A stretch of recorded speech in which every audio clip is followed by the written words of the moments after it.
Hi everybody, it's a great privilege to be here today, and I want to talk about kind of the deep oceans, and in particular underwater rivers, and we're going to say a little bit about habitats as well. So this is a picture of offshore Alaska, and so these are disappearing into depths of 1,000, 2,000 meters or so in here.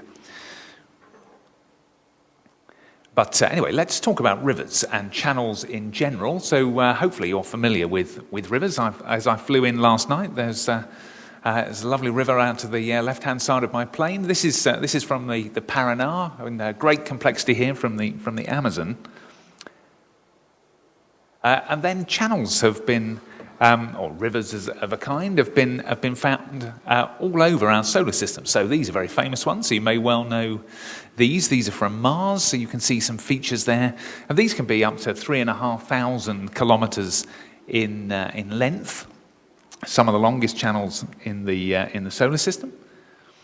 Here's a sort of a close-up of some of the smaller channels on Mars. They form these beautiful islands in the stream, and here's the latest resolution data. We can get really in close and look at some features in great detail. So it's a huge amount of work going on looking at Mars.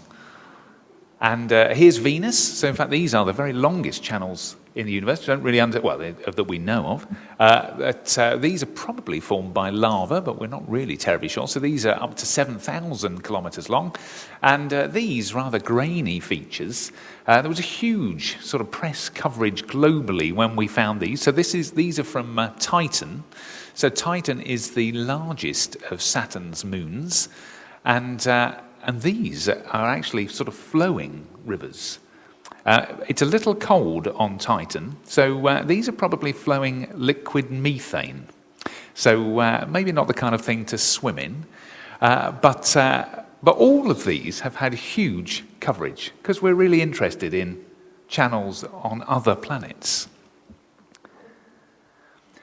However, we're not terribly interested, as Mark has sort of mentioned, in our own planet, and in particular the ocean part. So Mark's already told you this, but I'm going to repeat it. So this is the far side of the moon, and we have a resolution in terms of the topography of the far side of the moon that's about 100 times more accurate than our own ocean floors. And that's because water kind of gets in the way. So as long as we haven't got any water, we can measure things incredibly accurately. So we know the details now of parts of Pluto to really quite astoundingly accurate levels, but our own planet, we don't know very well. And in particular, it'll be interesting to ask you afterwards how many of you have ever encountered underwater rivers on our own planet. So these are everywhere on our ocean floors.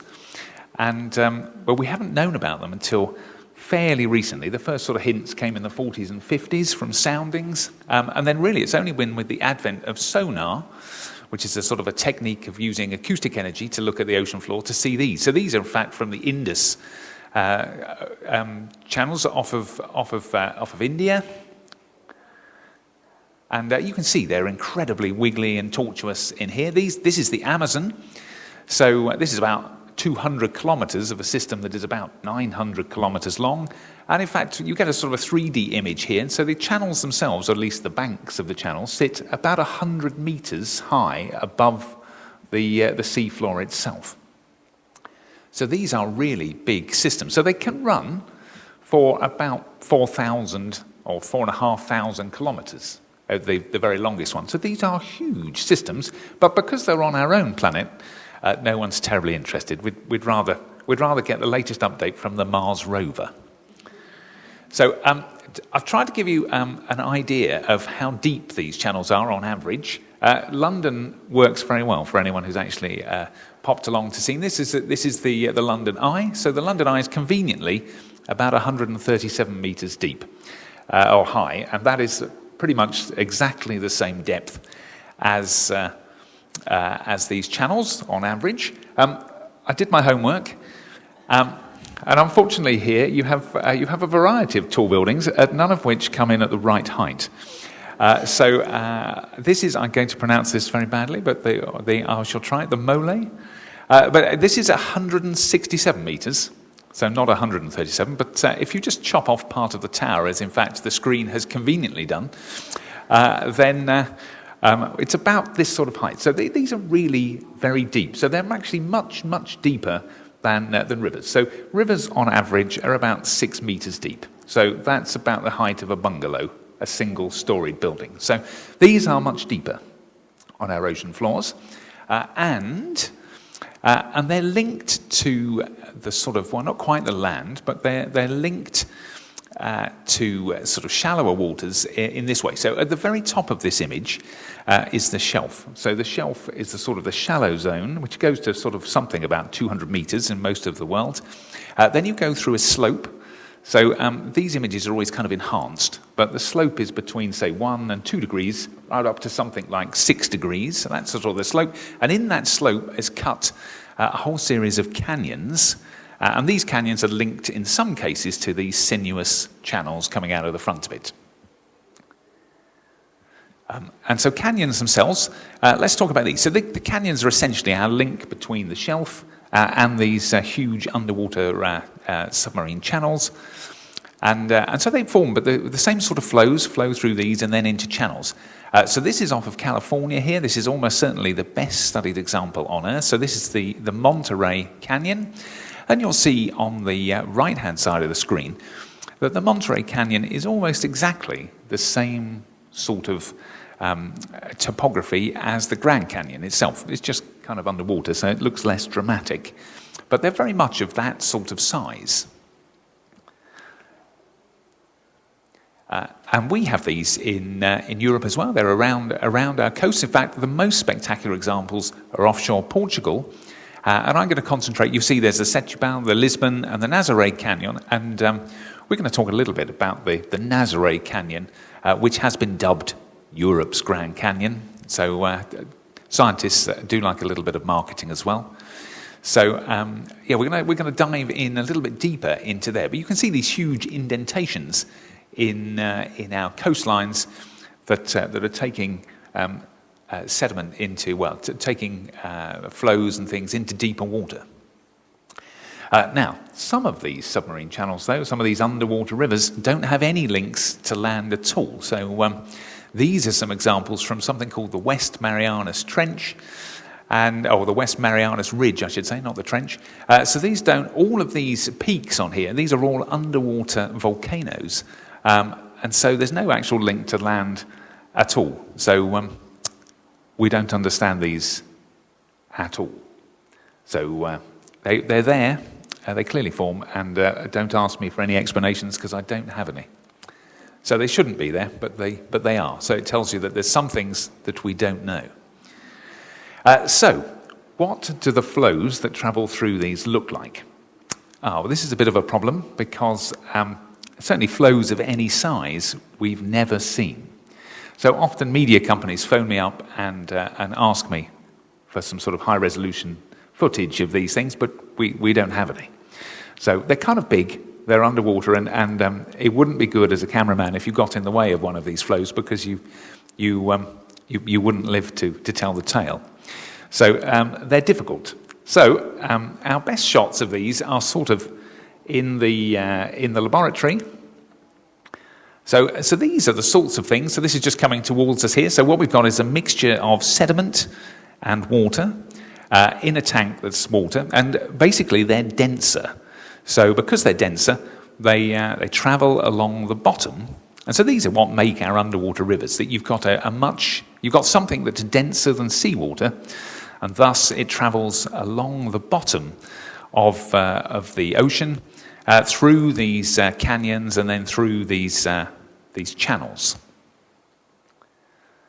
We can do, I won't show you the video here, it involves sort of jumping out of this, the video's too large, but we can make these in the laboratory in sinuous forms as well. I've spent a surprisingly large amount of my life making these little models and then measuring the flows that are within them. So we can use a whole variety of techniques to measure what's going on in these otherwise beautiful currents.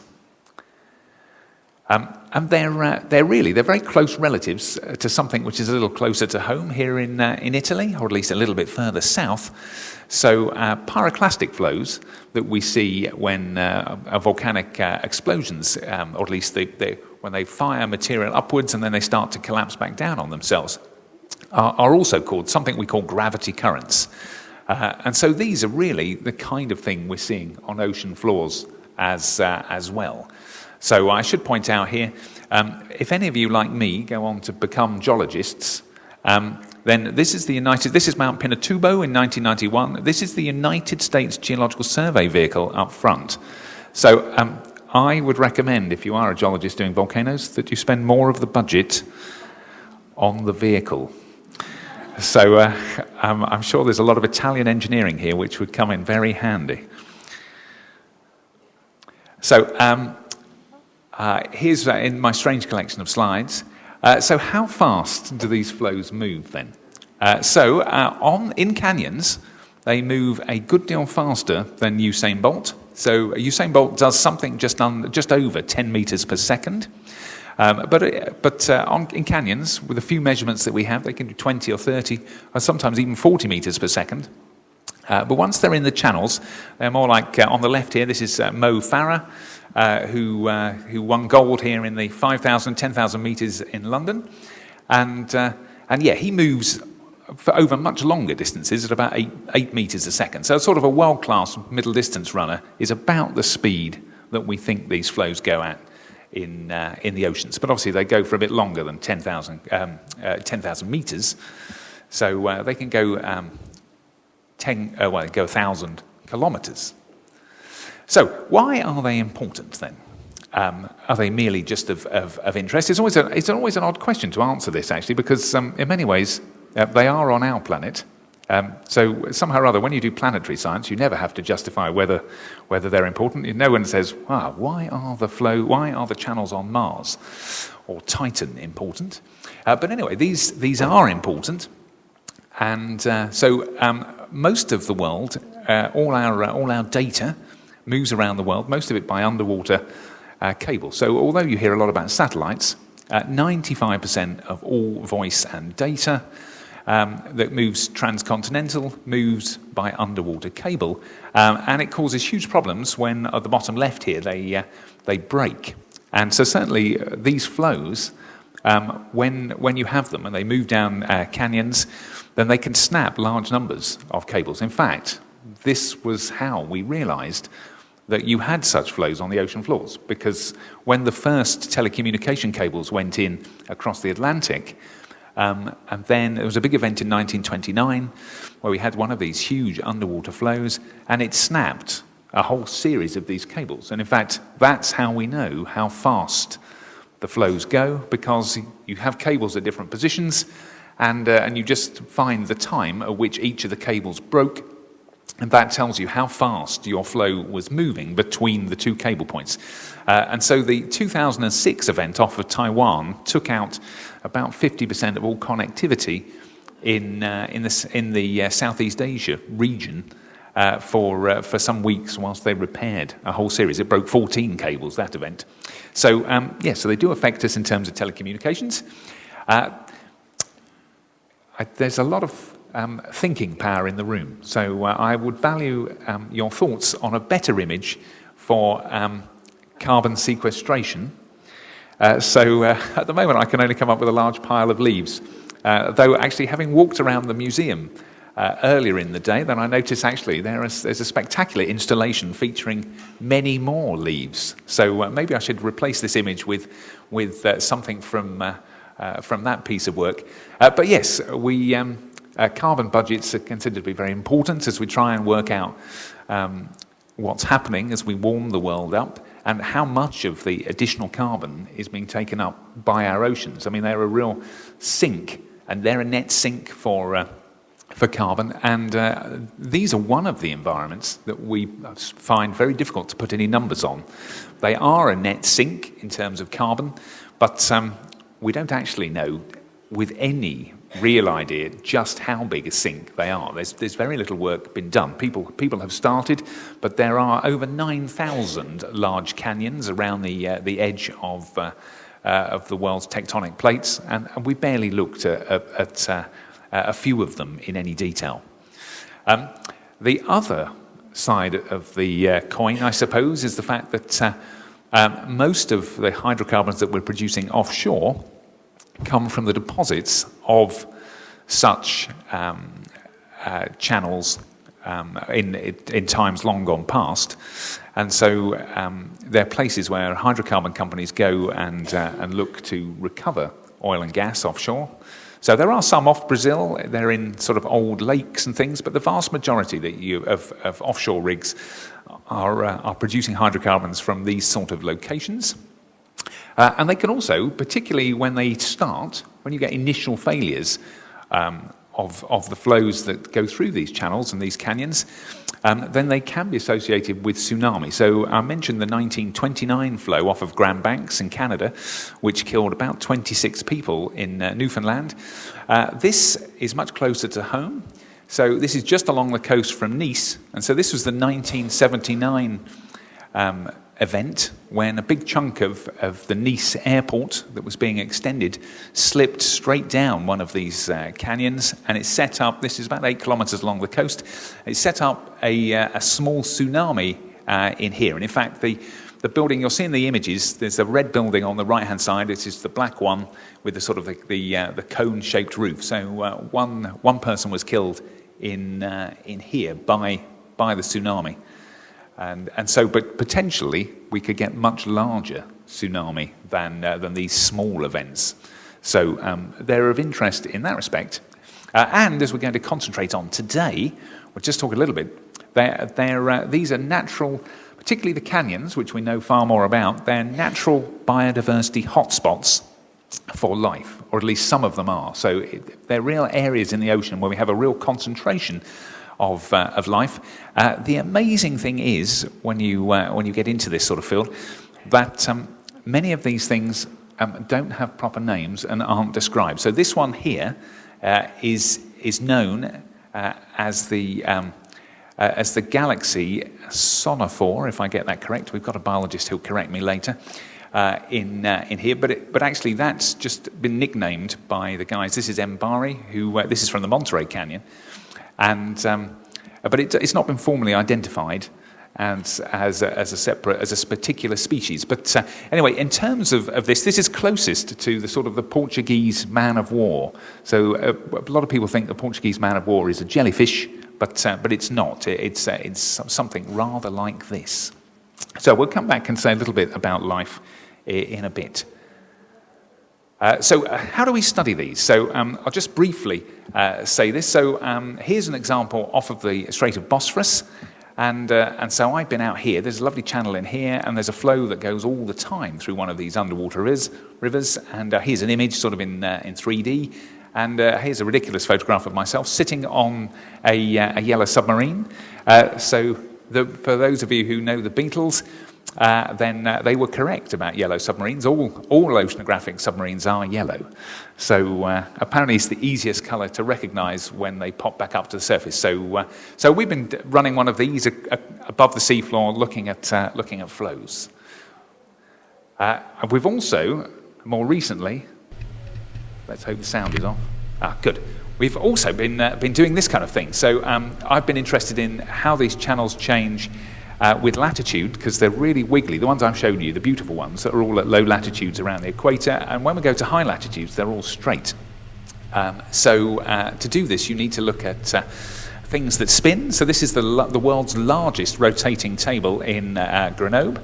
And for anyone who doesn't drink and who would like to know what it's like to be drunk, then I can recommend this. So you have to ride on board the experiments when you run them. They last for about an hour and a half, and when you get off, you feel really quite unwell.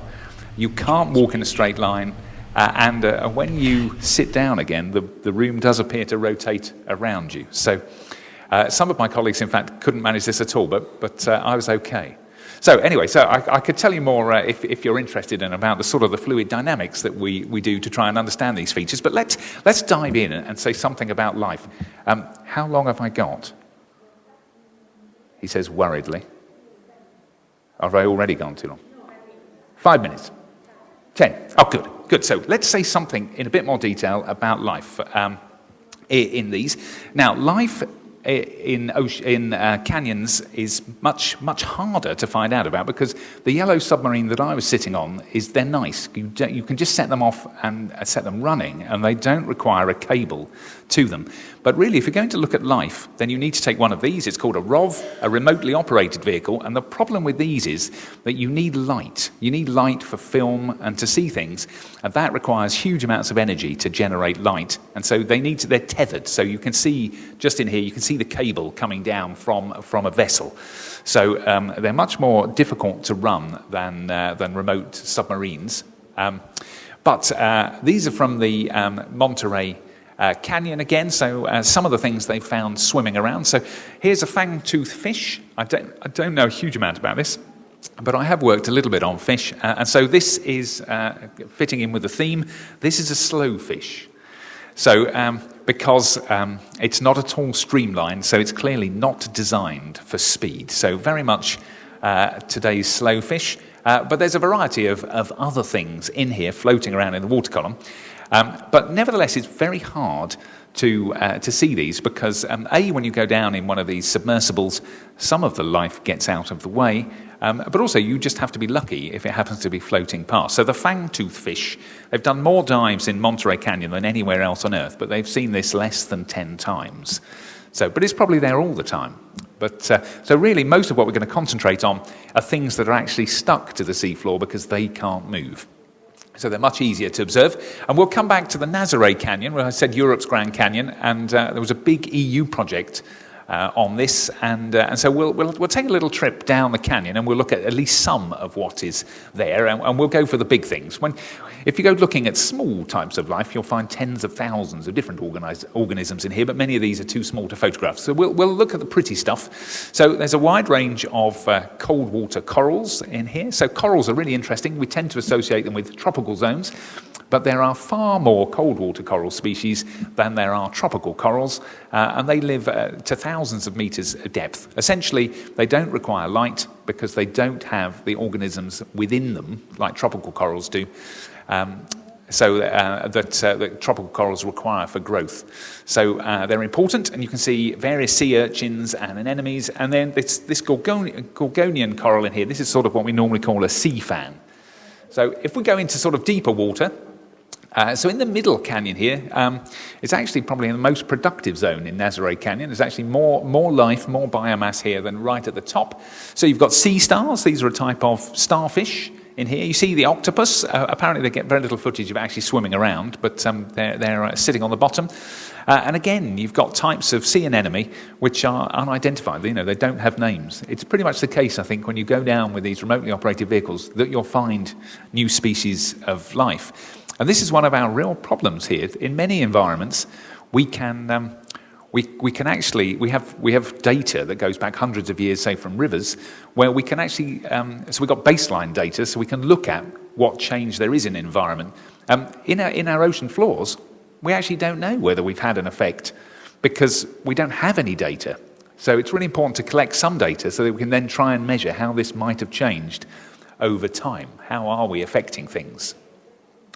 And then right down at the bottom of the canyon here, so you're down at about 3,000, 4,000 meters down here, we see, so we are getting less life in here, but we're getting these sea cucumbers, we're getting brittle stars, which again is a relative of starfish, more corals, and we're getting these stalked crinoids or sea lilies in here. So some of you, if you go to certain parts of the world, back in geological time, crinoids dominated the world. So we see whole groups of rocks called crinoidal limestones, which are very extensive globally, made of these things. But today, like a lot of organisms, they've got outcompeted. They used to, 300 million years ago, these were the kings of the shallow water. Now we find them hiding at great depth. So you can find crinoids down to 9,000 meters in the oceans. There's not a lot of ocean that's deeper than that.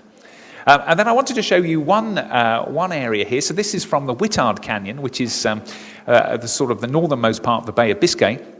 And this is an environment which we've almost completely missed until, less than a decade ago. So this is actually under an overhang. So we're beyond vertical on these canyon sides. And so this is on the underside of an overhang, and we've got all these fantastic cold water corals growing on this. And one of the really good things about this is that here is an environment which we haven't yet managed to damage. So in particular, deep-sea trawling, we now trawl the ocean floor down to 1,500 meters, and we can see some of those scrape marks. But here's an environment which is protected by the overhanging rock. And so these canyons, more generally, are really useful as refuges for different species. And in particular, they allow, because these are mature corals that can then produce larvae, then they're able to try and help recolonize areas that have been damaged by humans. So the canyons generally are really important. Okay, so that was about canyons. So what about these underwater rivers that go for thousands of kilometers? What do we know about life in these? Well, it's always slightly dangerous, and we've got a proper biologist following me. But as far as I know, we know pretty much nothing from the modern. We simply haven't looked, because we're down at 3,000, 4,000, 5,000 meters in these. We've just not taken ROVs down to these depths on a regular basis, so we have not seen anything. So strangely enough, what we know comes from rocks, because these are on the surface. So you can see here, this is the bottom of a bed, so this is something we call thalassinoides, and so something was chewing its way through this at some point, and you can see, you don't see the organism, but you see the traces, you see the burrows that were made by this, so we know there's life in these channels down in the deep ocean. Here's another one of these traces. This is kind of a spirally trace through here, and we see this a lot when we look at rocks, so there is life down there. And we believe it's made by this kind of thing. So this is a kind of a thalassinoides type shrimp. And you can see, in fact, in the main picture, that it is making a burrow in here. Now, the interesting thing is that a lot of the time, we see these burrows at times when there's no other oxygen down there. They just come in with certain of these big flows, these sort of pyroclastic flow-like deposits that we saw, these big flows that go through, they seem to bring the organisms with them. In fact, there's very good evidence for this. We call them doomed pioneers. And so they come down, and whilst there's oxygen, they live and they burrow at great depths in these flows, and then when they run out of oxygen, they probably die. But yeah, the flows generally are really important for bringing nutrients and oxygen down into the deep ocean, and at times they bring life. And it's not a surprise when you look at this thing, it's really got quite a hard shell on the outside, so it's maybe not such a surprise that it can survive the journey down into these great depths, because it's quite hard in amongst these turbulent sandy flows. But I'm just going to show you some. I've stolen these from my colleagues. Their names have disappeared off the bottom of this, but this is from the National Oceanography Centre in Southampton. And they've been doing experiments with worms, with polychaetes. So these polychaetes are soft things, and we hadn't really realised that it's possible to transport these into depths. So this is a sort of a spinny tank, and here's one of these polychaete worms that's straight after it's travelled essentially 20 kilometres in here, and it's absolutely fine. So it's been in this sandy flow, highly turbulent. It's been moving at 2 meters a second. And actually, it's absolutely fine. And I've got another one of these. That's another experiment in here. So here's another one here. So look at these. They're beautiful. So polychaetes, there's more than 10,000 types of polychaete worm, but it appears that soft body things can get into great depths as well. And so I'm nearly there. So, which is interesting, because we certainly see other types of burrows at great depth. And we see this in some recent work of mine, where we see that things have been burrowing to 8 meters below the seabed, so much, much deeper than we've ever thought big life, things that are a few centimeters in size, could go to. So let me summarize then. So underwater rivers are huge. They're here. But oddly enough, I suspect they're the least known channels in our entire solar system, which is strange. You have these huge canyons that cut through the slope, and then the submarine channels beyond. There's a huge array of life. They're real biodiversity hotspots in canyons, but we know almost nothing about submarine channels. So, as I said, it's very strange. It's very strange that almost all of our knowledge of what exists in submarine channels, these big underwater rivers, comes from rocks. So I hope at some point in the near future we'll find out what life is really in these. In particular, it'd be nice to find out so that we could actually then try and protect it. I shall finish there. Thank you.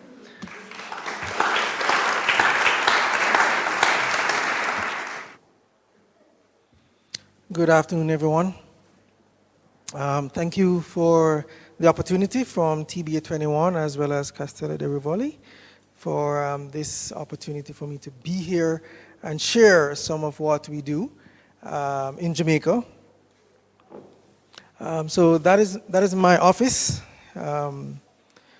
I put my laptop somewhere else, and then I spend most of my time in the water and underwater.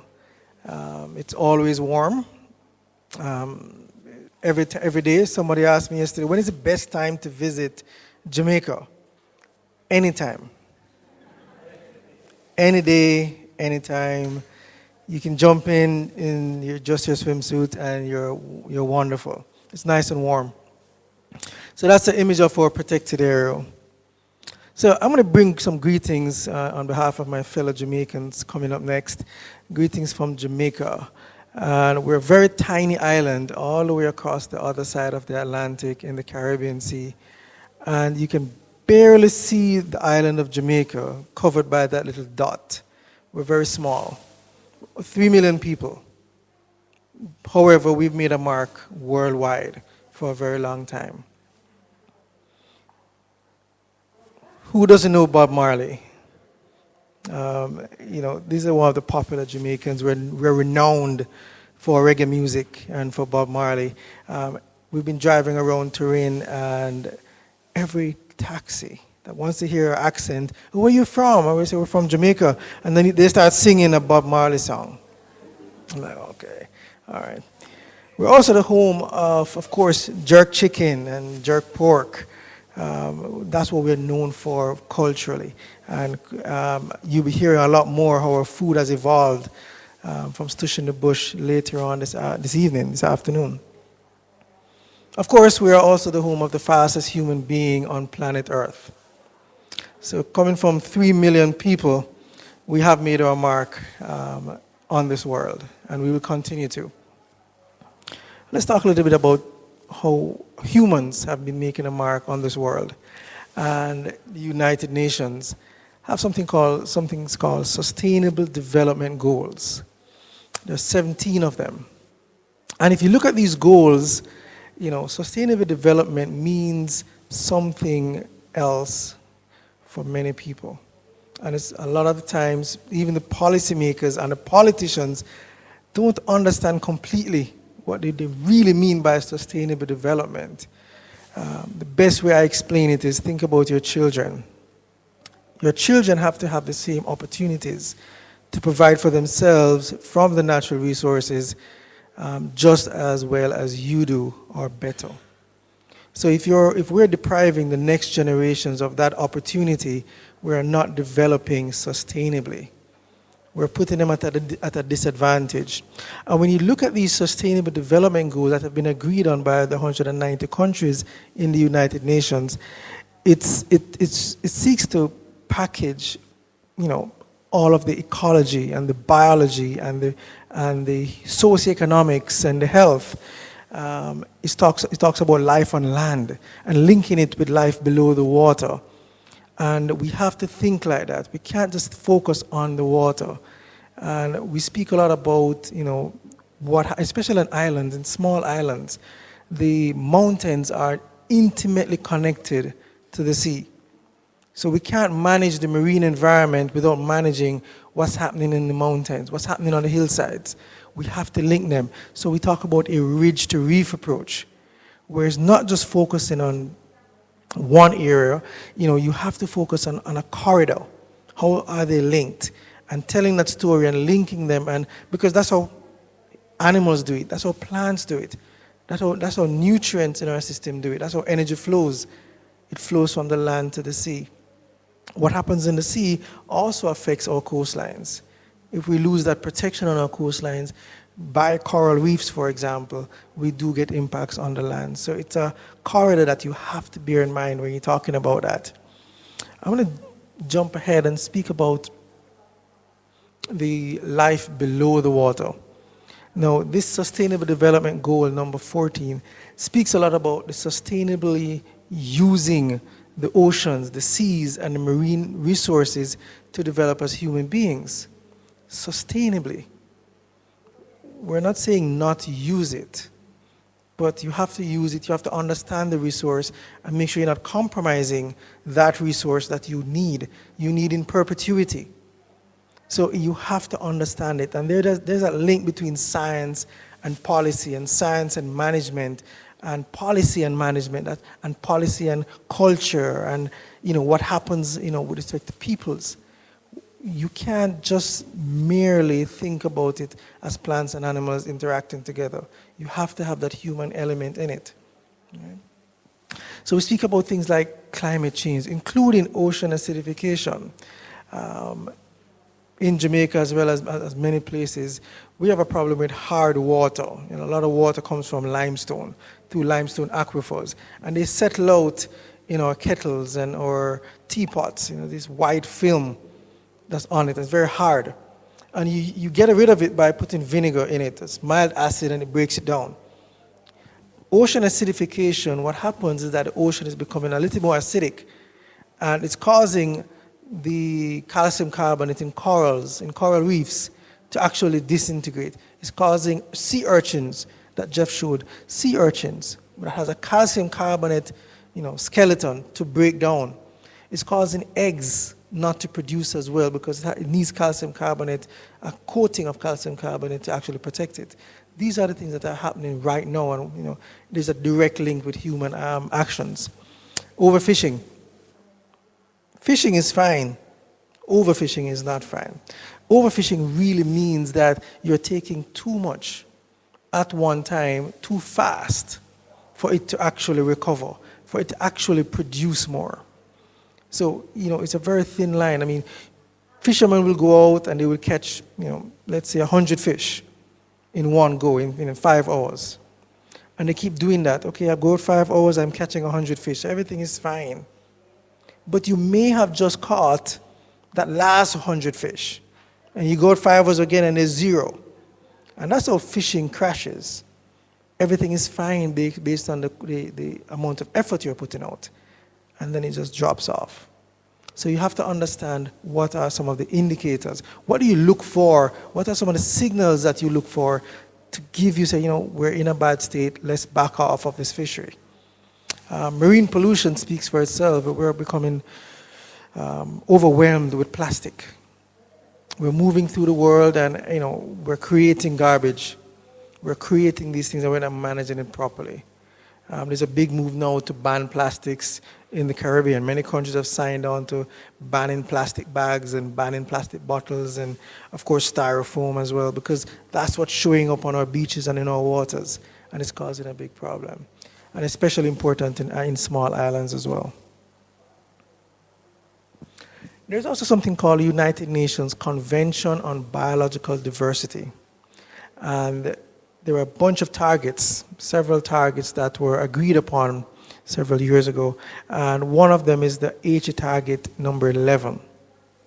And this commitment from government, it was not a legal commitment. We can't sue them for not meeting that target. It's a voluntary commitment. It's a commitment nonetheless. They said by 2020, 2 years' time, a year and a half time, 17% of terrestrial and inland water areas and 10% of coastal and marine areas are conserved through systems of protected areas. That was the agreement that was made. Where we are now in 2017, 13.2% of the marine environment is protected under national jurisdiction, but only 0.25% of the marine environment beyond national jurisdiction, beyond that exclusive economic zone, is actually protected, which only represents 5.3% of total global ocean area.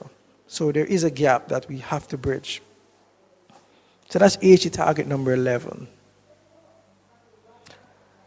Another target that was set was 30 by 30. 30% of our marine areas protected by 2030.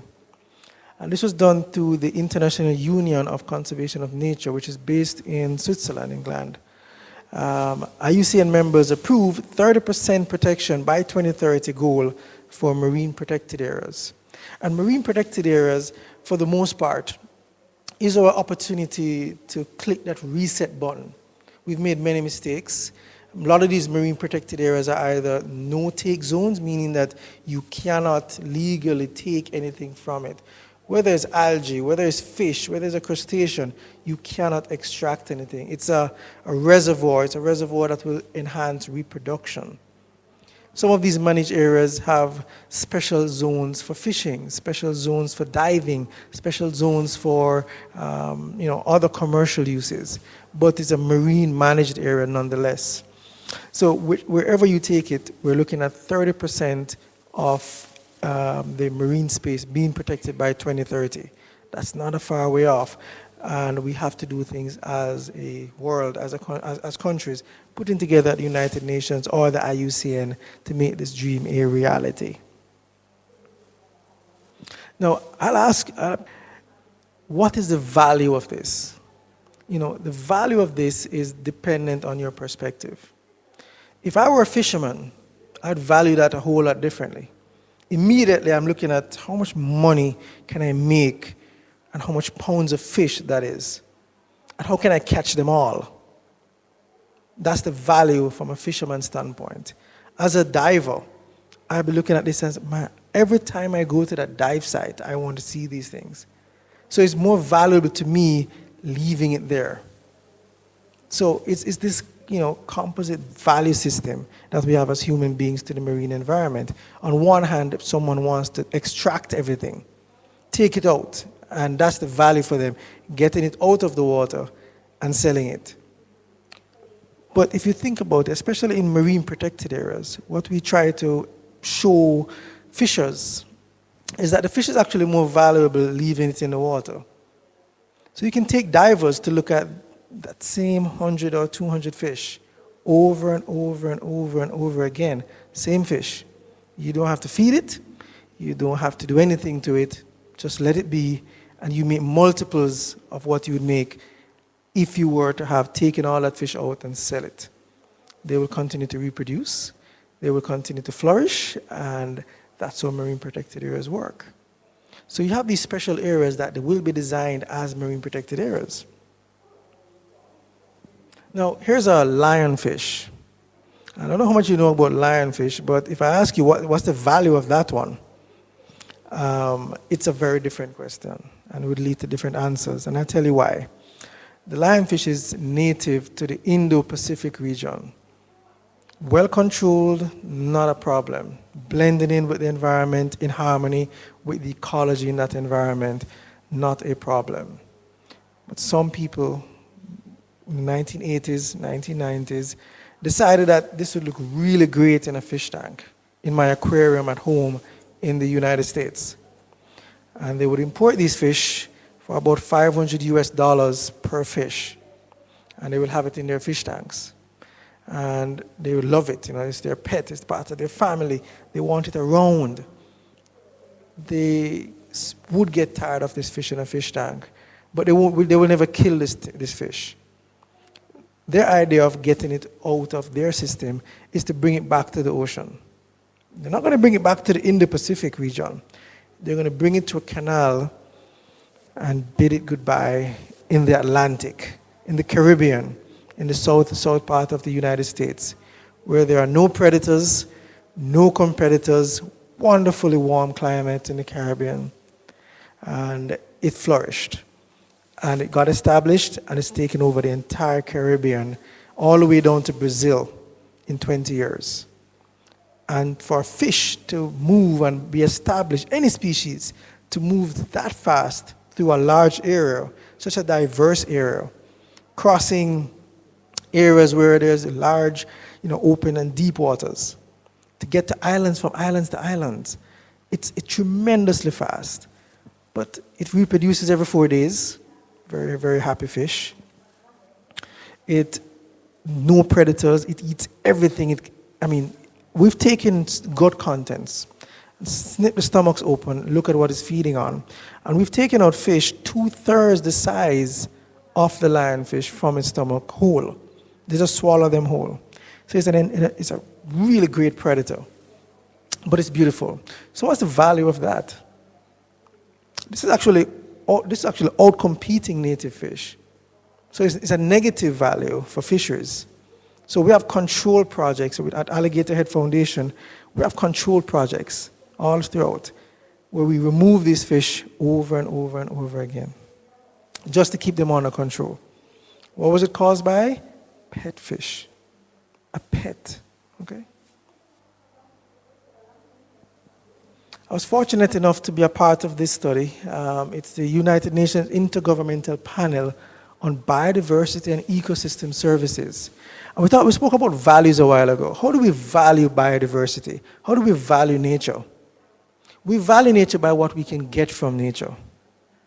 What do we get from it? There's no, we don't assign a value to something that doesn't benefit humans. And when we think like that, it is not fair. It is not right to the plants and animals, because their value system is very different from our value system. So we look at it from nature's contribution to people. And this is where, in this assessment, we realize that people only pay attention to ecology, to the marine environment, to land-based sources when it matters to them. When it starts impacting the economy, when it starts impacting public health, when it starts impacting the way of life, when they go out on the fishing boats and the fishing boats come back empty, that's when they pay attention. They don't pay attention any other time. So linking nature's contribution to people, as much as it's unfair to the plants and animals out there, we have to bear that in mind when we're having any conversations. What's the value? And when you link that value to nature, you have to link, do you want to retain this contribution in perpetuity? And we'll link back also to Sustainable Development Goals. Do you want to catch fish forever? Do you want to catch these things forever? Do you want to have forests around? How is that valuable to you? Let's do something to keep it there. Okay, so this is a photo of a grouper at a feeding station, a cleaning station, sorry. And it will sit there and these tiny little wrasses will come around and pick off, parasites and these things. That was mentioned earlier in one of the talks where you have these cleaning stations with wrasses. Now, is this a renewable resource? It is a renewable resource, but only if it's given the opportunity to be a renewable resource. When you have an adult grouper, like this tiger grouper, and it is reproducing at a really good rate, let it be. Let it reproduce. We oftentimes want to take, a minimum size. Once it gets to that minimum size, let's get it out of the water and let's sell it. No. Leave the really large ones, leave the really small ones, and take that middle slot. When they get really old and they pass through all of these threats and all of these struggles, they have the best genes possible. Let them stay in the gene pool. Let those ones reproduce for the next generation. The young ones, of course, they haven't reproduced as yet. Allow them the opportunity to reproduce. So it is a renewable resource, but only if we give it the opportunity to actually renew. You often hear this term natural resource management, and immediately you think about the plants and animals. Immediately. The plants and animals can take care of themselves. Okay? The environment can take care of itself. We have to manage people. People. So 80% of natural resource management is spent on managing people. And so they have to be a part of the discussion from the start. They have to be a part of the solutions. If you think about all the impacts to the environment and all the impacts on natural resource management, 80% of those are going to be linking back to us. Whether it's factories or roads being put up along coastlines or removing mangroves to build a hotel, for example. Everything links back to us. So we have to take into consideration that. The plants and animals can take care of themselves. We just have to give them the opportunity and the space to do so. So I'm going to play a short video for you guys, and this package is what we do at the Alligator Head Foundation. And the Alligator Foundation started 2 years ago, 2.5 years ago, and it was set up starting from an Alligator Head Marine Lab, which was a science lab, a marine science lab, dedicated to the protection of that seascape that I showed you, that 6 square kilometers that Marcus mentioned earlier as well.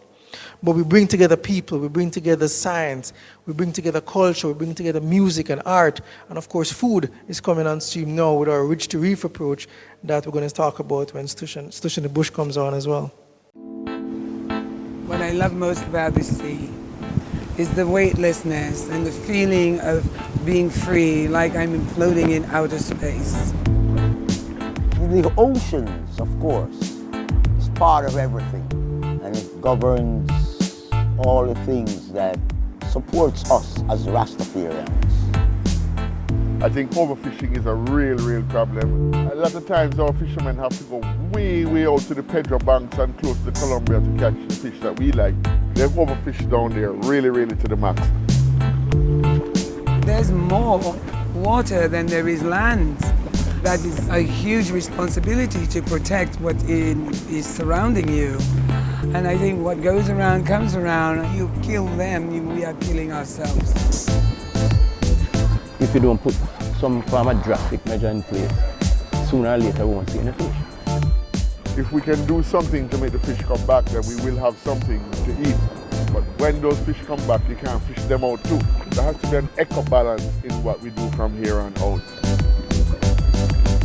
We visited Cabo Pulmo in Mexico, that national park which has the UNESCO World Heritage Site designation.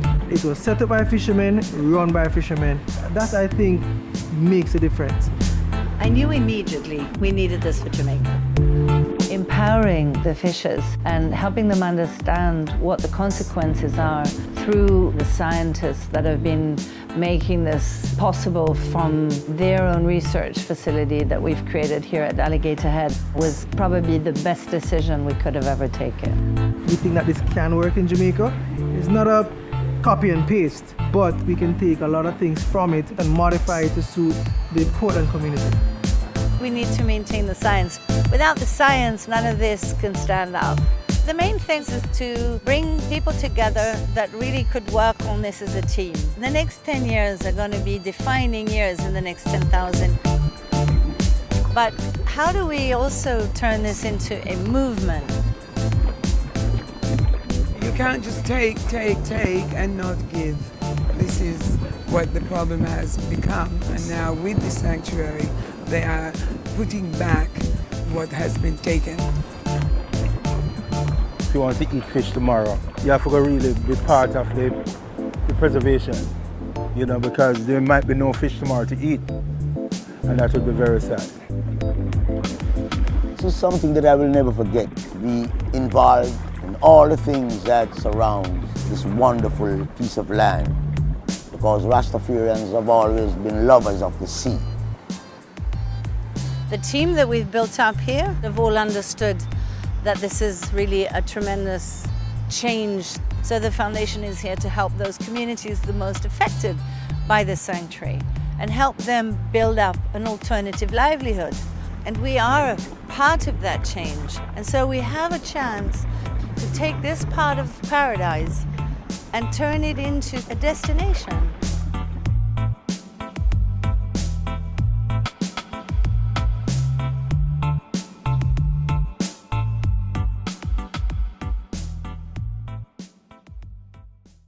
Thank you very much.